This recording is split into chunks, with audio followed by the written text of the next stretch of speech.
La información que compartí, analizar cómo esto por la tarde de las exportaciones de petróleo de Venezuela han como 70 años. Según la agencia Bloomberg, en septiembre el país, la producción de crudo cayó a 495.000 barriles diarios.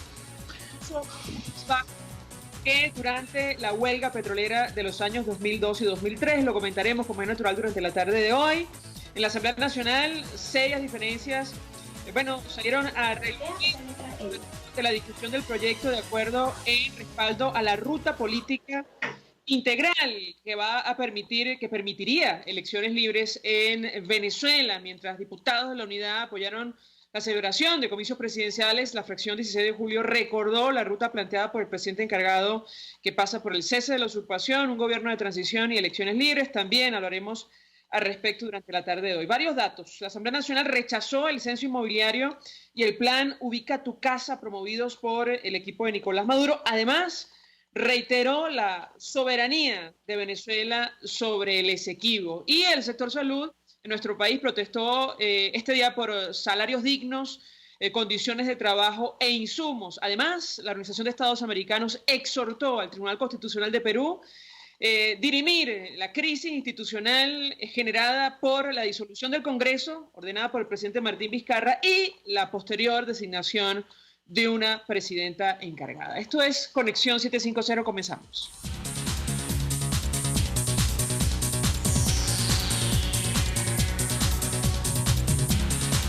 ¿Qué está pasando en este país? Y saludamos vía Skype a nuestro primer invitado. Se trata del embajador designado por la Asamblea Nacional en Perú, Carlos Escul. 1.000.000 de gracias por atendernos. Muy buenas tardes. Muy buenas tardes, ¿cómo están? Bien, mucho interés, embajador, de conocer los detalles acerca de lo que está ocurriendo con los venezolanos en este país. Y yo iniciaría la conversación preguntándole cómo afecta a la migración, la crisis institucional que se ha iniciado en Perú. Lo escuchamos. Sí, bueno, efectivamente ahorita, digamos, hay una situación política, ¿no?, en el Perú, que digamos que ha sido, bueno, un debate que han tenido muy intenso entre el Poder Legislativo y el Poder Ejecutivo. Hay que ver cómo, digamos, concluye, ¿no?, este asunto. Pero bueno, por supuesto, esos son asuntos internos del Perú, ¿no? Y hay que esperar que se diriman siguiendo las normas, las leyes y según las instituciones de este país, ¿no? Ahora, claro, hay un tema también de Venezuela que hemos visto en los últimos días, donde salieron a relucir unos videos de algunos ataques, ¿no?, de un pequeño grupo de serenazgos que son como policías municipales a venezolanos que estaban vendiendo en la calle, o también uno muy significativo en la provincia de Cajamarca, al norte del Perú, donde es un serenazgo. Bueno, también atacaron, digamos, se vio que un uso excesivo de la fuerza contra una joven de 20 años que se llama Oriana Rosas. Y claro, cuando hay una situación política como la estamos viendo en este país, a veces lo que sucede, ¿no?, es que el foco quizás de la discusión que queremos dar ahorita no es el centro del debate, sino obviamente lo que está sucediendo en los medios. Ahorita el foco de los medios de comunicación y de la opinión pública en el Perú es, bueno, lo que está aconteciendo a nivel político, ¿no? Entonces, ese es el debate ahora, pero nosotros tenemos que seguir trabajando para, de alguna manera, apoyar a nuestros connacionales para que puedan seguir haciendo la vida en este país de manera en paz y en tranquilidad, ¿no? Sin embargo, embajador, habrá visto usted la declaración de la legisladora Esther Saavedra en el marco del proceso de disolución del Congreso. Ella solicitó que debían salir todos los venezolanos de Perú. Aprovechó su espacio de palabra para dar esta declaración, y yo le pediría un comentario de su parte en torno a este tema, porque entiendo que usted, como embajador designado por la Asamblea Nacional, ha sostenido reuniones con las autoridades de ese país. ¿Qué puede decirnos? No, bueno, sobre esas declaraciones que las rechazamos contundentemente, que claro, es un insulto, ¿no?, a todos los venezolanos que están trabajando, que salen todos los días a dar lo mejor de ellos, a sacar a sus familias adelante, a tratar de mandar algo de remesa a sus familias que son víctimas de la crisis humanitaria que vive nuestro país por parte de la destrucción ¿no?, que ha llevado adelante el régimen de Nicolás Maduro, pero digamos, no es el sentir de la mayoría de los peruanos. Podemos decir que en verdad hay un grupo importante y que la gran mayoría de los peruanos ha visto con buenos ojos la migración venezolana, pero sí una migración avasallante, rápida, y que por supuesto toma de alguna manera tiempo en que se integre cada vez mejor a esta sociedad y que se puedan ver los frutos a largo plazo de la migración. Y hubo también manifestaciones de otros congresistas en esa sesión que rechazaron, digamos, las declaraciones de esta congresista, pero las autoridades peruanas, la Cancillería, la Defensoría y todas las instituciones están a favor de abordar este problema y de trabajar en políticas como se ha hecho para lograr la integración de los venezolanos, que estamos hablando que ya son 860.000 aproximadamente en este país. Es el segundo país después de Colombia con más venezolanos en el mundo, y claro que representa un reto en el cual tenemos que trabajar conjuntamente con el gobierno peruano. Ahora, embajador, en la mayoría de los países donde, bueno, irrumpe la migración, hay un proceso de adaptación, y aquellos que han tenido éxito, bueno, han realizado un trabajo de coordinación entre todas las autoridades y de integración a la sociedad, de un mensaje común para evitar justamente estos brotes xenófobos como hemos visto en Perú. Yo le pediría un comentario respecto sobre este tema y en las actuales circunstancias con quién coordinar, tomando en cuenta otra vez la crisis institucional. Lo escuchamos. Sí, mira, nosotros, bueno, ahorita seguimos, coordinando con las instituciones correspondientes que siguen vigentes en el país, y, digamos, esperaremos en los próximos días cuál va a ser, digamos, la conclusión de esta situación política. Sin embargo, ahora lo que hemos venido trabajando con las actuales instituciones y con las autoridades correspondientes en esas mismas políticas de integración que tú mencionas. Estamos hablando que, por ejemplo, en el caso del Perú, casi 50% de la migración venezolana, según cifras de la OIM, es profesional o técnica, pero el 90% de la migración está en la economía informal. Y ahí hay un tema muy importante. En la economía informal, en un país donde hay tanta informalidad como en el Perú, que estamos hablando casi del 70% de la economía, cuando hay esta migración tan avasallante, puede existir tensiones sociales a ese nivel. Es decir, porque, bueno, puede aparecer quizás una persona vendiendo un precio, digamos, hay más desinformación, muchas autoridades locales. Perú siempre ha sido un país donde la gente ha emigrado. Es decir, que hay 3 millones de personas que han salido de este país, y es primera vez que es un país que es primera vez receptor de inmigrantes. Entonces, claro, ahí hay un trabajo que hay que continuar haciendo de cómo insertar, por ejemplo, laboralmente. Y nosotros como embajada, por ejemplo, hemos trabajado en una bolsa de trabajo con la cooperación internacional que se llama valiosos.org, y que es una página web para conectar el capital humano venezolano con las empresas privadas, y también trabajar con el tema, por ejemplo, de que hay muchos ingenieros, muchos médicos que están en disposición de trabajar, de llenar brechas en este país, de irse a las provincias, a las regiones, y eso es lo que estamos trabajando actualmente con el gobierno peruano, de cómo podemos integrar mejor a los venezolanos. Y yo creo que ahí hay una facilidad, que hay el mismo idioma, es una cultura similar, que en comparación con otras crisis migratorias que vemos quizás en Europa o en otras regiones, y, digamos, hay que aprovechar esto conjuntamente con la cooperación internacional, ¿no? Usted decía, embajador, que le avergüenza que un grupo pequeño de delincuentes venezolanos empañen a quienes migraron para emprender. Ahora mismo habría 369 presos venezolanos en Perú. ¿Qué puede decirnos? Sí, lamentablemente en los últimos días y, bueno, en las últimas semanas hemos visto que en algunos delitos atroces han estado involucrados ciudadanos venezolanos, y eso nos preocupa muchísimo, porque empaña la imagen de la gran mayoría de los venezolanos en este país, que, como lo dije antes, son gente trabajadora, gente que viene a buscar una segunda oportunidad en el Perú, gente que quiere enviar remesas, y cuando hay delincuentes venezolanos involucrados en algún tipo de crímenes, hay eso, por supuesto, el daño, la magnitud que causa es muy grande, y que también puede ser una de las razones por la cual exista algunos ataques de xenofobia o discriminación.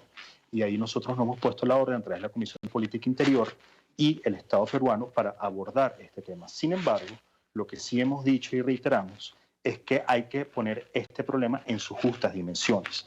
Es decir, tú no puedes juzgar el tema de la delincuencia, que en cualquier país es un tema de seguridad ciudadana, atribuírsela a una sola nacionalidad, porque como tú ves la noticia, y también tiene que haber responsabilidad de los medios de comunicación, es muy diferente también a cómo la gente lo perciba.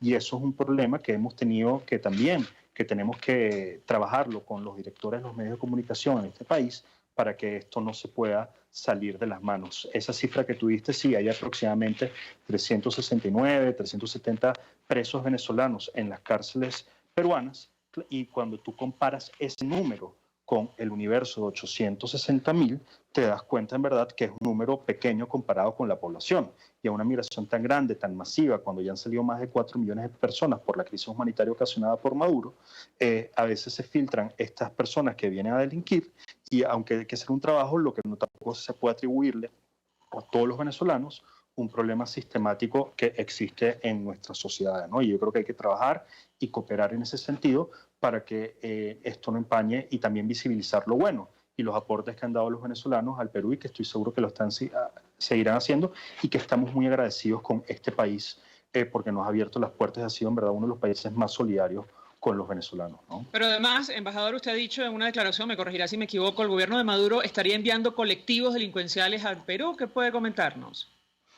No, bueno, nosotros lo que comentábamos, porque también eso es una preocupación que se ha dicho acá, es que, claro, mucha gente aquí en el Perú preguntan si eso era una posibilidad, y que a nadie le extrañaría que el régimen de Maduro copie esta política, como pasó en Cuba con los Marielitos, que también se envió criminales, digamos, a otros países donde los cubanos emigraban, con el propósito de estabilizar. Y cuando ves un régimen que de alguna manera resguarda grupos narcoterroristas en territorio venezolano, que también usa colectivos armados para amedrentar a la población, como es el caso del régimen de Maduro contra la población venezolana, y además somete a la población a una crisis humanitaria, como lo documenta perfectamente el informe Bachelet, donde hay un salario casi de $2 diarios, donde tienes un 80%, 90% de escasez de medicina, alimentos. No sería extraño que obviamente ellos estén en una política también de estabilización, como lo ha anunciado el propio gobierno colombiano a través de actos como este, ¿no? Finalmente, embajador, ustedes han ofrecido un número telefónico para aquellos venezolanos que se sientan agredidos de alguna manera o sean víctimas de, bueno, lamentablemente ataques xenófobos como hemos visto en los últimos días. ¿Qué puede comentarnos? Sí, nosotros abrimos una línea telefónica, digamos, un número de WhatsApp, para que nosotros podamos, digamos, recibir las denuncias de ataques xenófobos o ataques de que venezolanos se hayan sentido discriminados de alguna manera, para nosotros poder documentar estos casos de una manera efectiva. Y también tenemos un enlace con la Defensoría del Pueblo para que ellos lo reciban, e incluso los venezolanos también. Nosotros ya solicitamos a la Defensoría del Pueblo y en Cancillería peruana, solicitamos a través de un documento la protección para nuestros connacionales, y que se tome y que se aborde este tema. Y la respuesta que hemos recibido ha sido sumamente positiva, y que la Defensoría del Pueblo está obviamente con toda la disposición, e incluso ya está actuando en el caso de Cajamarca, de esta chica Oriana Rosas de 20 años que sufrió este ataque. Ahora, ¿por qué lo hacemos? Porque en muchos videos que hemos visto se nos ha hecho difícil identificar a las víctimas, y es la víctima quien tiene que hacer la denuncia. Incluso, y para hacer la denuncia también queremos que sea una denuncia bien sustentada, es decir, dónde, cuándo, en qué distrito o en qué provincia del Perú esto ocurrió, y cuál es la víctima, para que esta sea sustentada, para nosotros también poder de alguna manera documentar cuáles son los hechos que están sucediendo, y poder trabajar con las autoridades peruanas y saber un poco, digamos, cuál es la realidad en torno a este asunto que claro que nos preocupa, y que hemos recibido instrucciones del propio presidente Guaidó para abordarlo y trabajarlo con las autoridades peruanas, ¿no? Gracias, embajador Carlos Escul, por atendernos, acompañarnos, designado por la Asamblea Nacional en Perú, ofreciendo detalles acerca de cuál es la situación de la migración de venezolanos en este país, el impacto, el alcance de esta crisis institucional que afecta a esta nación para la diáspora venezolana. Vamos a la pausa, regreso, venimos con más. Usted escucha Conexión 750 con María Alejandra Trujillo, solo por RCR 750 AM. Puede seguir nuestra programación a través de rcr.tv, la radio que se ve. Colegas ingenieros, arquitectos y profesionales afines. El CIB, a lo largo de sus 157 años de existencia, siempre ha estado del lado correcto de la historia, defendiendo fervientemente la democracia, el profesionalismo y el desarrollo integral de nuestra querida y amada Venezuela. Y aunque pensemos que la oscuridad nunca se termina, amanece, siempre amanece, porque Dios puede más, siempre puede más. En Arnamar contamos con una muy extensa gama de productos cosméticos de primerísima calidad para el cuidado personal de toda la familia. En Arnamar nos sentimos orgullosos de ofrecer tratamientos especiales para el cabello y para la piel tanto de adultos como de niños, bajo las más estrictas normas internacionales. Y en Arnamar siempre estamos innovando para satisfacer las exigencias de la calidad de vida de hoy. Arnamar Cosméticos, toda una vida dedicada al cuidado personal de la familia venezolana.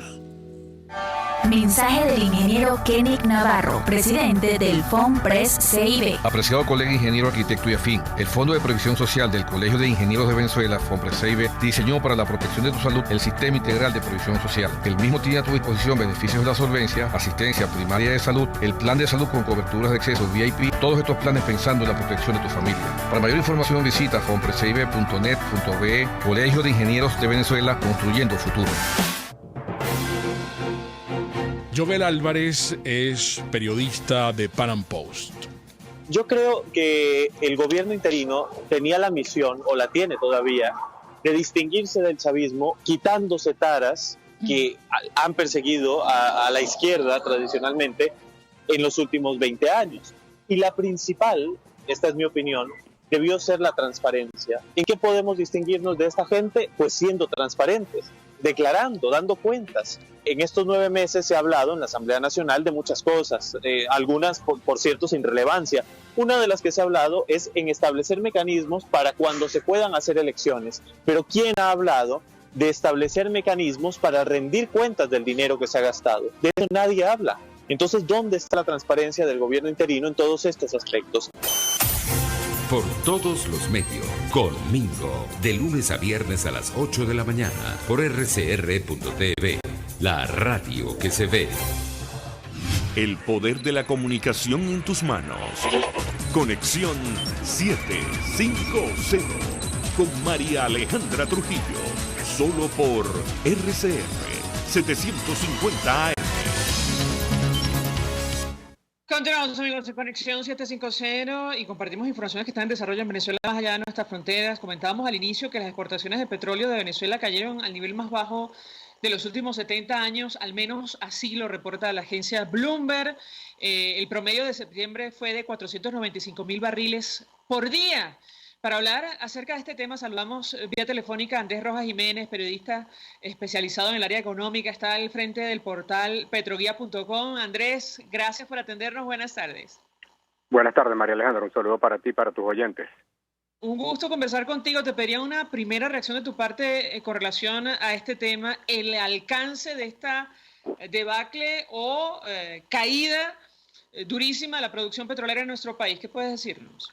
Bueno, que eso va a continuar. Creo que hasta que, digamos, lleguemos a niveles mínimos, es decir, no ha cambiado de lo que hablamos hace como un par de semanas, ahorita, que me atrevería a decir que fue hace un mes.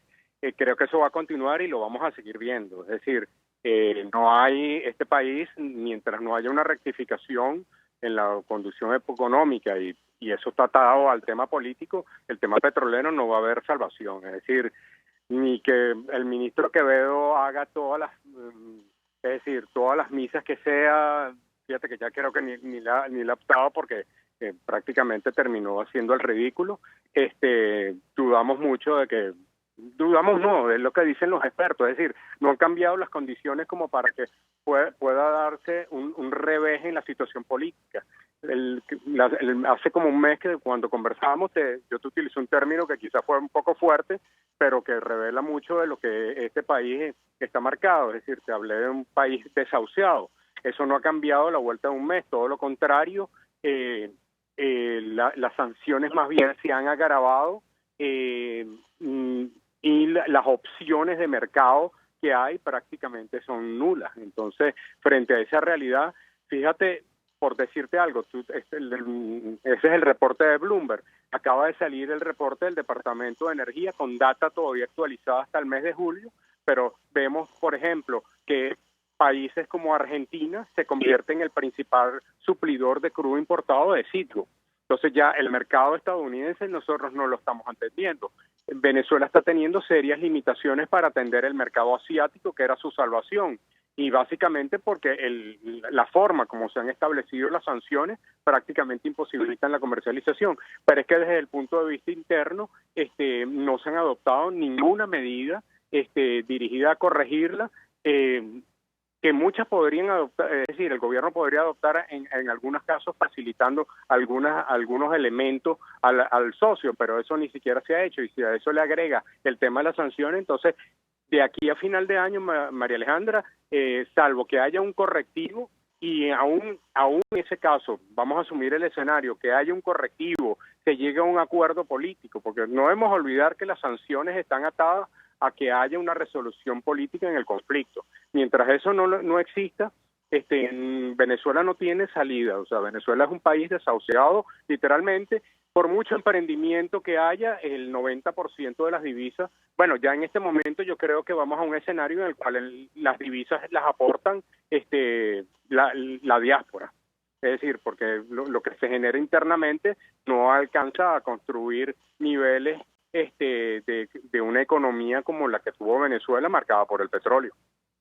Ahora, Andrés, dos inquietudes. La primera, Venezuela, según lo que tú explicas y compartes con nosotros, está destinada a dejar de ser en el corto, en el mediano plazo, un país productor de petróleo. Te lo ya pregunto. Lo es, María Alejandra, no es que está destinada. Nosotros ya no somos, Venezuela ya no dejó de ser relevante, es decir, en ningún foro internacional ya se habla de Venezuela. Se le tiene como referencia por si hay algún correctivo, vamos a estar claros, es decir, pero Venezuela ya no pinta nada, es decir, no pinta absolutamente nada. Es decir, un país como Colombia es más importante en el ámbito. Eso tengámonos claro. Entonces, mientras eso y no vamos a pintar nada mientras no haya un correctivo. Es decir, nosotros no valemos nada dentro del mundo petrolero. Guyana, nuestro vecino, aun cuando no está produciendo todavía el primer barril de petróleo, la perspectiva es para que lo hagan en marzo del 2020. Está la actividad de inversión que está atrayendo Guyana en este momento, que en la infraestructura hotelera de una ciudad como Georgetown, que yo tuve oportunidad de conocerla en el segundo gobierno del presidente Carlos Andrés Pérez, y es un país realmente muy pobre, una ciudad realmente que yo no sé con qué compararla, pero digamos, para mí, Georgetown, para que la gente tenga unas dimensiones, es como San Carlos de Cogede. Para que tengan, físicamente, a mí me recuerda mucho San Carlos de Cogede de Georgetown. Hoy día, Georgetown tiene una actividad económica y comercial mucho más esplendorosa que la ciudad de Caracas. Andrés, a este tema de lo que está ocurriendo con la producción petrolera hay que sumar los contenciosos en el exterior. Hoy se conoció que un tribunal de Estados Unidos le ha permitido a Cristalex avanzar en el caso contra Citgo. Quisiera tu comentario con relación a este tema. Mira, creo que estos temas legales van a seguir dándose. Tiene que haber, me imagino que en los próximos días, una respuesta por las dos entes gubernamentales que tenemos en este país. Por un lado, ayer veíamos al presidente Maduro diciendo que se va nuevamente a retomar todo lo que tiene que ver con las conversaciones para la reestructuración de la deuda.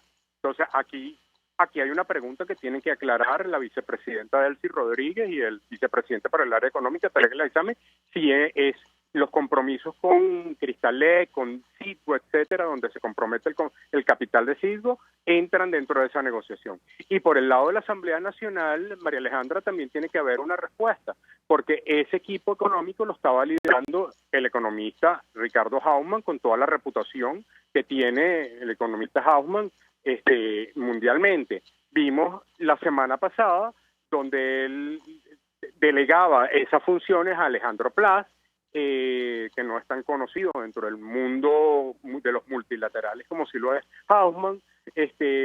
Tiene que también haber un pronunciamiento sobre la Junta Administradora que nombró el Parlamento y el propio Parlamento, es decir, comenzando por su propio presidente, Juan Guaidó, y toda la gente del Partido Voluntad Popular, que son los que han sido muy activos con el tema de los hidrocarburos. Es decir, digamos, uno lo que siente, no como ni siquiera lo digo como periodista, sino como ciudadano, es que hay como mucha efectividad comunicacional a la hora de decir lo que hay que hacer en el largo plazo, lo que debe ser la industria petrolera.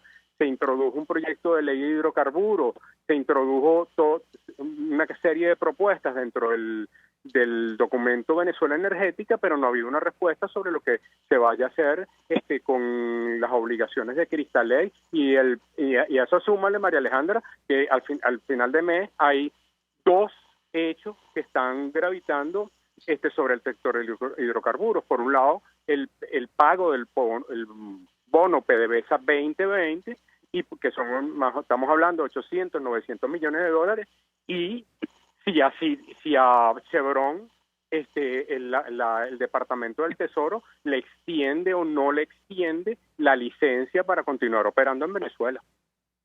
La pregunta es, Andrés, en tu opinión, a la luz de lo que conocemos, la información que tenemos, ¿podemos perder Citgo? Sí, totalmente. ¿Podemos perder Citgo? No, yo creo que, podemos perder Citgo. Dos preguntas claras. ¿Podemos perder Citgo? En este momento te diría que el escenario está planteado en que se pueda perder Citgo, a menos, por eso te decía yo que tiene que haber un pronunciamiento por parte de las autoridades que nombró la Asamblea Nacional, que avancen las negociaciones. Es decir, entendemos que habían unas negociaciones avanzando con el Departamento del Tesoro para que se avanzara sobre el congelamiento de activos como Citgo. Nosotros lo hicimos en Petroguía, una entrevista al procurador designado por la Asamblea Nacional, José Ignacio Hernández, y él nos aseguró que dentro del andamiaje legal que se tenía, Citgo estaba protegida de esas acciones como la de Crystal Lake. Pues pareciera con esta decisión de esta Corte en los Estados Unidos que eso no es tan así. Entonces, por eso te digo, en este momento, como están planteadas las cosas, totalmente se puede perder Citgo. Pero aquí es donde vienen temas de acuerdo de diplomacia que haya. Es decir, uno lo que ya le llama la atención es de las decisiones tomadas por el gobierno de los Estados Unidos, es que en algunos casos sí ha habido como una protección de los activos, pero en el caso de Citgo pareciera que no, a menos que el interés de los norteamericanos, del gobierno de los Estados Unidos, sea por razones estratégicas que Citgo deje de ser de un capital extranjero. Eso es una decisión política, pero digamos, aquí te estoy hablando de una inferencia producto del cruce de información que uno tiene.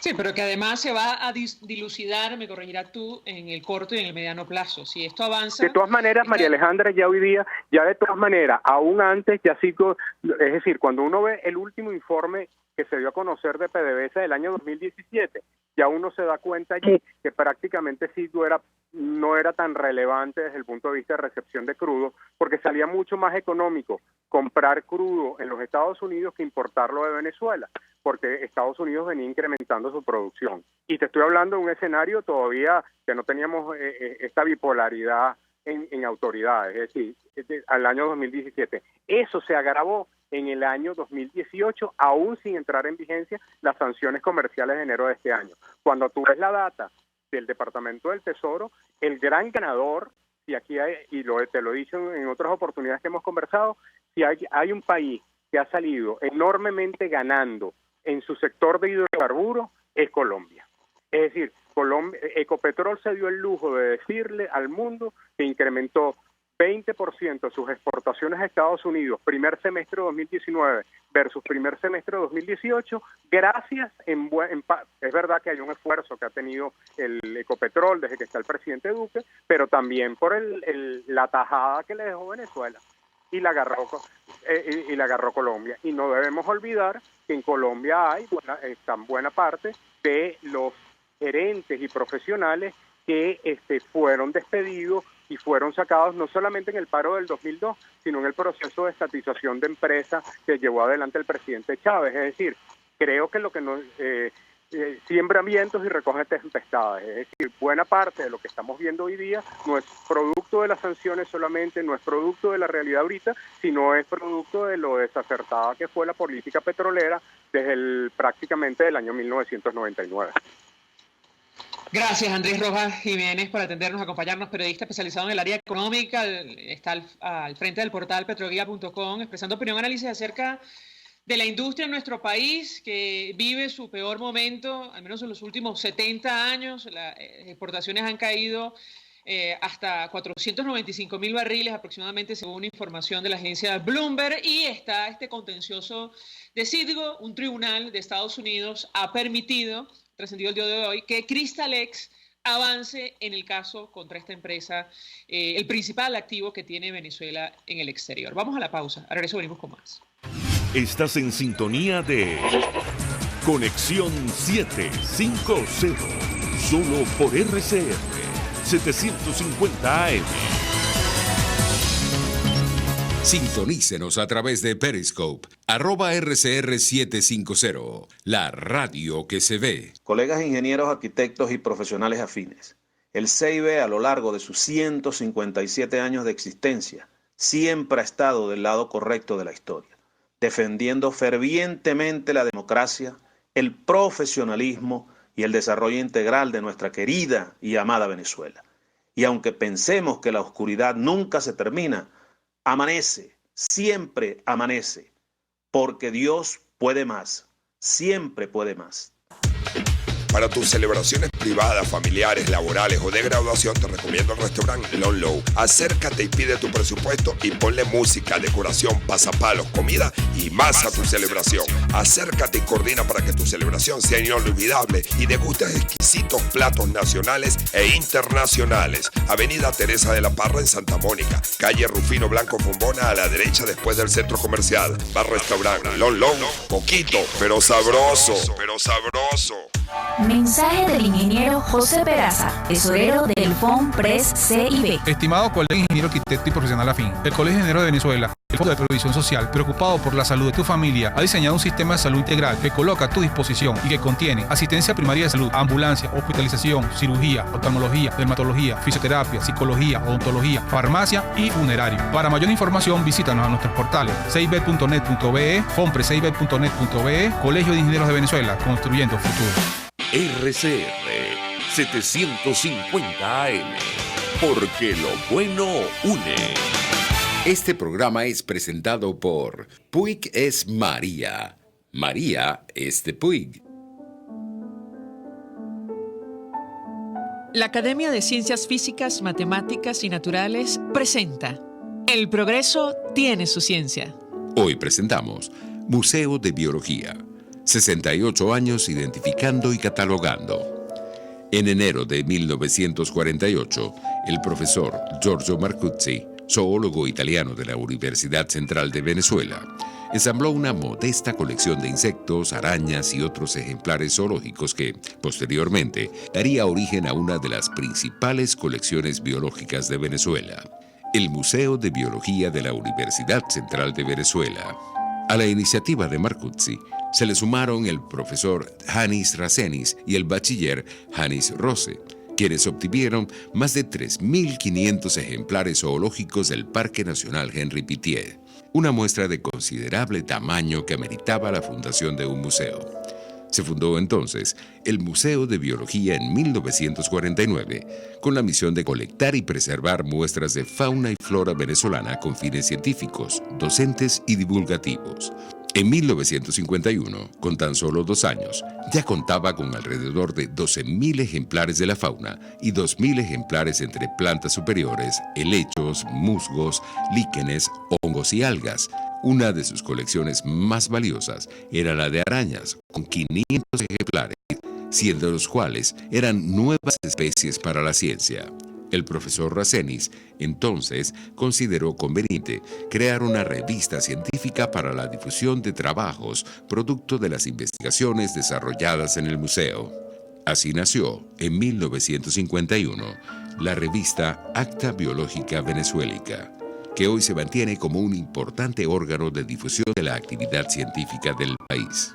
Durante 68 años de vida, El Museo de Biología de la Universidad Central de Venezuela ha acumulado cerca de 1 millón de ejemplares debidamente identificados y catalogados, por lo que hoy es reconocido como una de las principales instituciones de referencia biológica nacional y en América. El progreso tiene su ciencia. La Academia de Ciencias Físicas, Matemáticas y Naturales presentó El progreso tiene su ciencia. Cuando cierras los ojos y viajas en el tiempo. Cuando el sabor te transporta a otro lugar. Cuando el olor te hace recordar momentos únicos. Esa es María Puig, una galleta que es un pedacito de tu historia. María Puig, una galleta que endulza tu vida. María Puig, una galleta que te ha acompañado por más de 100 años. Puig es María.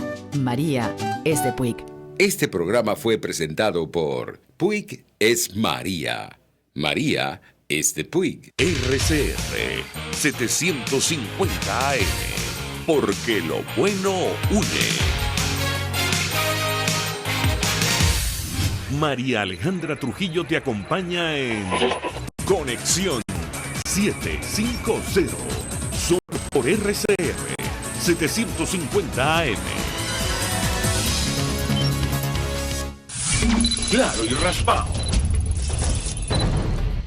Continuamos, amigos, en Conexión 750 y lo dicho, en la Asamblea Nacional hubo serias diferencias en el marco de la discusión del proyecto de acuerdo en respaldo a la ruta política integral que, permitiría elecciones libres en nuestro país, mientras la mayoría de los diputados de la Unidad apoyaron la celebración de comicios presidenciales. La fracción 16 de julio recordó la ruta planteada por el presidente encargado, que pasa por el cese de la usurpación, un gobierno de transición, elecciones libres. De hecho, nuestro invitado, el diputado de 20 Venezuela, Omar González, aseguró que los parlamentarios del PSUV tienen como objetivo quedarse con el poder legislativo o al menos dinamitarlo. Lo tenemos en línea telefónica. Diputado Omar González, gracias por atendernos. Muy buenas tardes.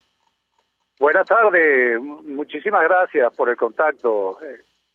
Pues mucho interés, diputado, de retomar la opinión expresada por la fracción 16 de julio con relación a la discusión el día de hoy, incluso a la participación de este grupo de diputados del PSUV, /constituyentes, exfuncionarios del equipo de Nicolás Maduro. Lo escuchamos. Bueno, en efecto, para la fracción parlamentaria 16 de julio, es un terrible precedente el que se propició el día de hoy y la semana pasada igual. Un terrible precedente para nuestra historia política, constitucional y sobre todo parlamentaria, ya que la Junta Directiva y la plenaria del Parlamento permitió que personas que han violado sus obligaciones de cumplir sus labores como parlamentarios, la dedicación exclusiva, personas que no podían aceptar o ejercer cargos públicos, personas que abandonaron sus cargos desde hace más de 2 años, personas que incluso integran la ilegítima Asamblea Nacional Constituyente y que desde allí han allanado inmunidades parlamentarias de varios de nuestros colegas, vengan ahora con su cara muy limpia a incorporarse como si aquí no ha pasado nada. Pero yo creo, María Alejandra, que esto no es no es un caso fortuito o por casualidad.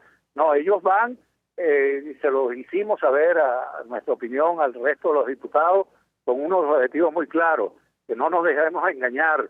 Ellos quieren implosionar la Asamblea Nacional, ellos quieren controlar la Asamblea Nacional. Ellos ni siquiera reconocen a Juan Guaidó, ni siquiera como presidente de la Asamblea Nacional, le dicen director de debate, no le dicen presidente, y mucho menos lo reconocen como presidente encargado de la República. Ahora, diputado, usted expresaba su rechazo o sus diferencias en torno a este acuerdo que plantea la ruta política integral que permitiría elecciones libres en nuestro país. ¿Por qué? Bueno, nosotros hemos respaldado, esto es bueno que se sepa, nosotros sí reconocemos a Guaidó como no solo presidente de la Asamblea Nacional, sino como presidente encargado de la República. Esta gente quieren entablar de nuevo el diálogo de Oslo o esta Estocolmo o de Barbados, pero no con todo el mundo. Ellos quieren entablarlo con representantes de esa especie de mesa chiquita de la Casa Amarilla. La ruta, esto varía por completo la ruta política, y eso fue aprobado hoy, eso es lo que más nos duele. Política que echa al pipote de la basura la ley del estatuto de transición que se aprobó.